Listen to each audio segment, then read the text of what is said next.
Hello YouTube, Byron at Splitting Slices. Welcome back to the Knife and EDC channel here on YouTube. I am glad you're joining us today. We are in the middle of a series of videos that I am calling my top fives for 2025.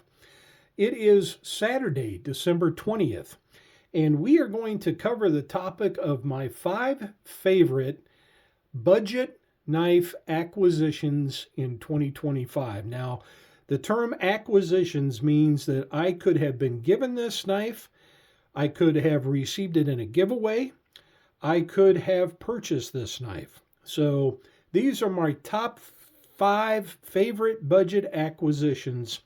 Let's get started. Unfortunately, I do not have number 3, and so we're going to take a look at a picture of it online during the video. All right, let's get going. Number 5 is the Smith's Products Edgesport 9-in-1 Multitool.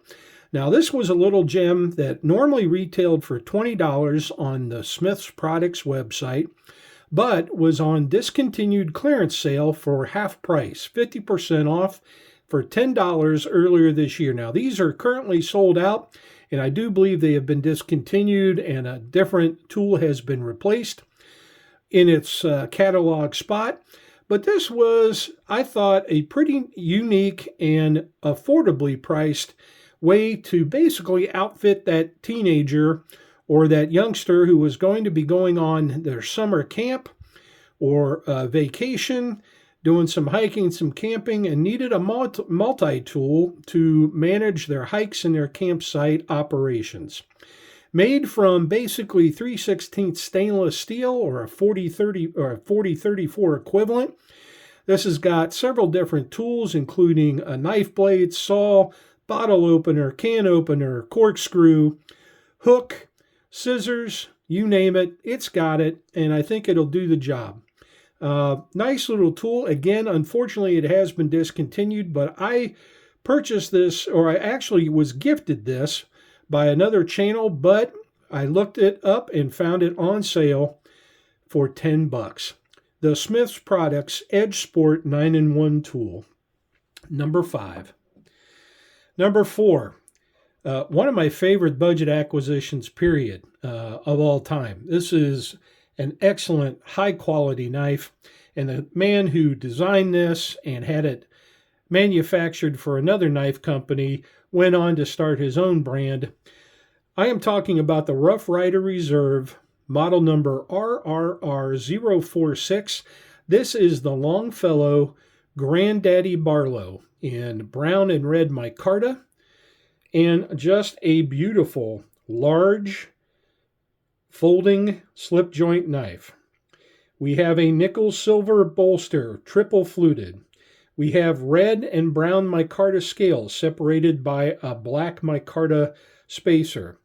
We have that, I guess you would call it a Federal Shield style brass shield. We have brass liners on a stainless steel spring, and we have believe it's a 3.75 inch blade of D2 steel with a match strike nail nick. Extra long knife. I think this is almost 9 inches long, almost like a 4 3/4, nearly 5 inch handle, nearly a 4 inch long blade. Beautiful construction, high quality manufacturing. And unfortunately, I think what I've heard is, or rumor is, that the RRR brand label marketing from the parent company of Smoky Mountain Knife Works may be done. So we will see if anybody takes over that. But of course, Andy Armstrong, who was the designer of many of these knives, has moved on and started his own brand, Rosecraft Blades. So one of my favorites of the year, one of my favorites of all time, quite frankly, the RRR046 Longfellow Granddaddy Barlow in red and brown micarta. Beautiful knife. All right, I'm going to pause the video and then come back, and we are going to take a look at knife number 3. Stay tuned. Okay, knife number 3 is a knife that I no longer have. And it's kind of funny because I bought a batch of, I think, 6 or 7 of them. I was so impressed once I got this knife. It is the Rough Ryder Reserve Model 048. It is their large Coke bottle or fiddleback mid-lockback knife in red jigged bone scales. This is a fantastic budget acquisition. Originally, this knife retailed for $50. When I purchased it for somewhere around $29. And it currently is on sale at a major knife company for $25. It is a fantastic extra large slip joint, and I highly recommend it.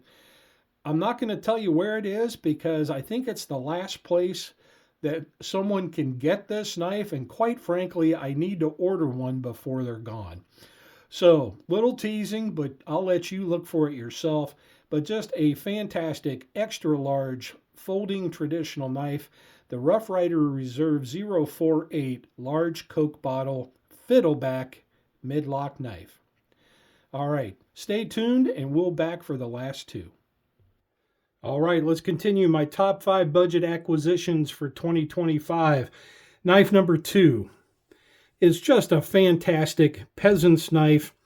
Many companies have made a workman's knife, a peasant's knife, a farmhand, farm and field, sod buster. It's called a variety of things, but it is just one of man's great all-time work knives. This is the Imperial large work knife, model number 22L. And it is a fantastic knife. Now, you used to be able to find these anywhere you went. Now, there are only a few places that I've been able to find it is available. These are sold out at most retailers. Now, this used to be made by Imperial Schrade. It is now made by a Chinese company.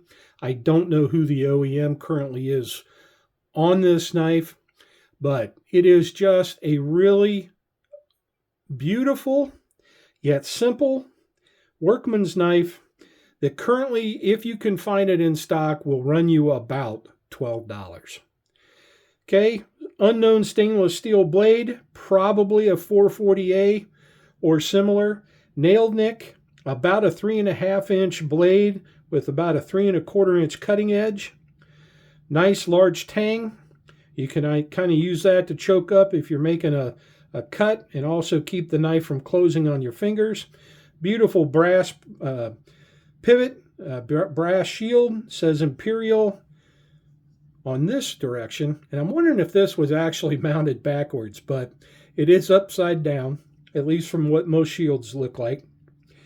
Brass liners, stainless steel spring, and pinned construction of a synthetic handle. Probably a phenolic resin or similar material.